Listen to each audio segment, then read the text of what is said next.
جیسے خط کے اندر تفصیل نہیں تھی، سفیر خط کے اندر لکھے ہوئے مسئلے کی تفصیل کرے گا، ایسے ہی رسول اللہ صلی اللہ علیہ وسلم قرآن کے اجمال کی تفصیل کریں گے، اطلاق کی تقیید کریں گے، تعمیم کی تخصیص کریں گے، تخصیص کی تعمیم کریں گے، تقیید کی تطلیق کریں گے۔ تو اب قرآن اور حدیث میں فرق کہاں رہا؟ دونوں تو ایک ہی درجے کے ہو گئے۔ تو قرآن اور حدیث درجے میں بالکل مساوی ہیں۔ دوسری مثال، فرض کرو آج رسول اللہ صلی اللہ علیہ وسلم ہمارے درمیان آ جائیں، زندہ ہو جائیں، اور کوئی شخص رسول اللہ صلی اللہ علیہ وسلم کی خدمت میں پہنچے اور کہے کہ اے اللہ کے رسول، میں آپ کے ہاتھ پر اسلام کی بیعت کرنا چاہتا ہوں، میں اسلام لانا چاہتا ہوں، اور آپ کے ہاتھ پر اسلام لے آتا ہے۔ اب بولتا ہے وہ آدمی اسلام لانے کے بعد، رہا یہ قرآن، تو اے اللہ کے رسول میں اس قرآن کو مانتا ہوں، مگر آپ کی جو بات ہے اس کو میں نہیں مانوں گا۔ بتائیے آپ کیا بولیں گے؟ وہ یہ بولتا ہے کہ میں نے آپ کے ہاتھ پر اسلام قبول کر لیا ہے، اب رہا یہ قرآن، تو میں اس قرآن کو تو مانتا ہوں، لیکن آپ کی جو بات ہے آپ کی بات نہیں مانتا میں۔ ظاہر ہے کہ ایسے آدمی کو مرتد قرار دیا جائے گا، اور اتفاق سے اگر حضرت عمر رضی اللہ تعالیٰ عنہ وہاں موجود ہوں تو فوراً کہیں گے کہ اے اللہ کے رسول حکم دیجئے کہ میں اپنی تلوار سے اس منافق کی، اس مرتد کی گردن اڑا دوں۔ یہ دونوں مثالیں یہ بتاتی ہیں کہ قرآن اور حدیث درجے میں بالکل مساوی ہیں، دونوں میں کوئی فرق نہیں ہے، درجے کے اعتبار سے دونوں کے دونوں مساوی ہیں۔ ایک کا انکار دوسرے کا انکار، اور دوسرے کا انکار پہلے کا انکار ہے۔ اس طرح قرآن اور حدیث دونوں لازم و ملزوم ہیں۔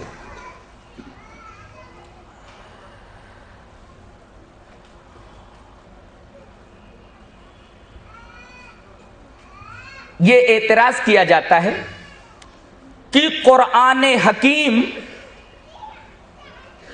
تو رسول اللہ صلی اللہ علیہ وسلم کے زمانے میں لکھوا دیا گیا، لوگوں نے منہ زبانی یاد بھی کر لیا، اسے لکھ بھی لیا، لیکن حدیثوں کے ساتھ ایسا معاملہ نہیں کیا گیا۔ تو حدیث قرآن کے برابر کیسے ہو سکتی ہے؟ حدیثیں تو 300 سال بعد لکھی گئی، یہ مستشرقین کا اعتراض ہے۔ لہذا حدیثیں حجت میں قرآن کے مساوی کیسے ہو سکتی ہیں؟ قرآن اور حدیث دونوں کیسے برابر ہو سکتے ہیں؟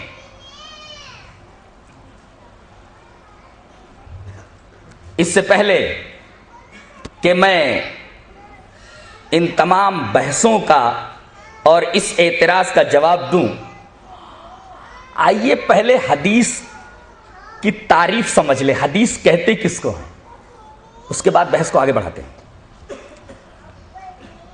محدثین نے حدیث کی تعریف کی ہے، الحدیث ما اضیف الی رسول اللہ صلی اللہ علیہ وسلم قولا او فعلا او تقریرا او صفتا حتی الحرکات والسکنات فی الیقظۃ والمنام۔ یہ حدیث کی تعریف ہے۔ حدیث کہتے ہیں رسول اللہ صلی اللہ علیہ وسلم کی بات کو، رسول اللہ صلی اللہ علیہ وسلم کے فعل کو آپ نے جو زبان سے کہا وہ حدیث ہے۔ یہاں رک جائیے، آپ نے جو زبان سے کہا وہ حدیث۔ یہاں ٹھہر کر ایک اعتراض کا حل اور کر لیتے ہیں۔ سوال یہ ہے کہ آپ نے کہہ دیا جو آپ کے منہ سے نکلا، جو بات آپ کے منہ سے نکلی وہ حدیث، تو حدیث کا ماننا تو واجب ہے، ضروری ہے، اس پر عمل کرنا ضروری ہے۔ تو کیا کوئی بات آپ کی ایسی ہو سکتی ہے جسے کوئی آدمی نہ مانے تو گنہگار نہ ہو؟ ظاہر ہے کہ آپ کے قول کی جو آپ کے منہ سے بات نکل رہی ہے دو قسمیں کرنی پڑیں گی۔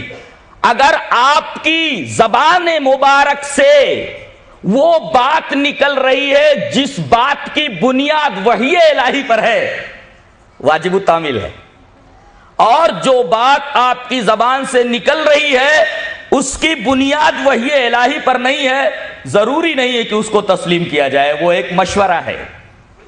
لہذا قول کی دو قسمیں ہو گئی، آپ جو بات منہ سے نکالیں اس کی بنیاد اگر وحی کے اوپر ہے تو واجب التعمیل ہے، منکر دائرہ اسلام سے خارج، اور اگر کوئی بات آپ کے منہ سے نکلے اور اس کی بنیاد وحی الہی کے اوپر نہ ہو تو وہ ایک مشورہ ہے، تسلیم بھی کیا جا سکتا ہے اور رد بھی کیا جا سکتا ہے۔ اس سلسلے میں میں دو دلائل پیش کر رہا ہوں۔ پہلی دلیل امام مسلم رحمۃ اللہ علیہ نے کتاب الفضائل میں ذکر کی ہے، پہلے وہ روایت پیش کرتا ہوں۔ روایت اس طرح ہے، وعن انس رضی اللہ تعالی عنہ ان النبی صلی اللہ علیہ وسلم مر بقوم یلقحون فقالوا لو لم تفعلوا لصلح، فقال فخرج شیصا فمر بهم فقال ما لنخلكم قالوا قلت كذا وكذا قال انتم اعلم بامر دنیاکم، رواہ مسلم فی کتاب الفضائل۔ یہ روایت یوں ہی حضرت انس سے مسلم کتاب الفضائل میں موجود ہے۔ حضرت انس فرماتے ہیں کہ نبی کریم صلی اللہ علیہ وسلم صحابہ کرام کے پاس سے گزرے تو صحابہ کرام گابھا کر رہے تھے۔ تلقیح کا مطلب ہوتا ہے نر کھجور اور مادہ کھجور کو ملا کر کے پلانٹ کرنا۔ رسول اللہ صلی اللہ علیہ وسلم نے دیکھا کہ ایک کھجور کو دوسرے میں ملا کر کے اس کو پلانٹ کر رہے ہیں، تو رسول اللہ صلی اللہ علیہ وسلم فرمایا کیا ہے یہ کیا کر رہے ہیں؟ بولے ایک نر کو ایک مادہ کھجور کے ساتھ ملا کر ہم لوگ پلانٹ کر رہے ہیں۔ رسول اللہ صلی اللہ علیہ وسلم فرمایا نر کھجور مادہ کھجور کیا مطلب ہے؟ آپ نے فرمایا لو لم تفعلوا لصلح، ایسا نہ کرو تو اچھا ہے، ایسا نہ کرو تو اچھا ہے۔ صحابہ کرام نے کہا کہ اللہ کے رسول نے کہہ دیا ہے، ٹھیک ہے الگ الگ لگا دو۔ فخرج شیصا، کھجور بالکل خراب آئی، شیص کے معنی خراب کھجور، یعنی پوری فصل تباہ ہو گئی۔ اب رسول اللہ صلی اللہ علیہ وسلم ان کے پاس سے گزرے، فمر بہم، ان کے پاس سے گزرے، فقال، آپ نے پوچھا ما لنخلکم، وہ تمہارے کھجوروں کا کیا ہوا؟ کھجوروں کا کیا ہوا؟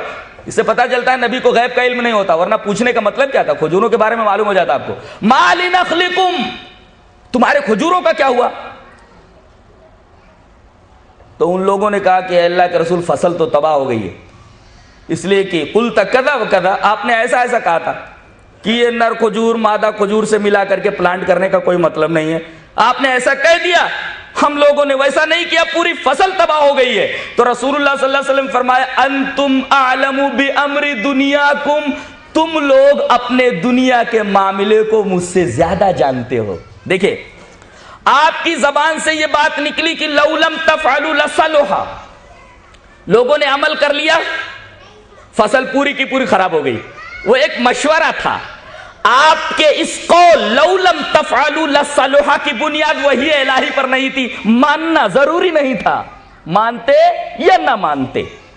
دوسری دلیل وعن ابن عباس رضی اللہ تعالی عنہما ان زوج بریرۃ کان عبدا یقال له مغیث کأنی انظر الیہ یطوف خلفہا یبکی ودموعہ تسیل علی لحیتہ فقال النبی صلی اللہ علیہ وسلم لعباس یا عباس الا تعجب من حب مغیث بریرۃ ومن بغض بریرۃ مغیثا فقال رسول اللہ صلی اللہ علیہ وسلم لو راجعتنی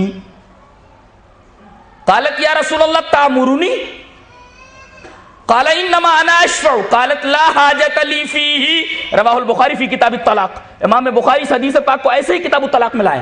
حضرت ابن عباس فرماتے ہیں کہ بریرہ ایک لونڈی تھی، بہت ہی خوبصورت، اور ان کی شادی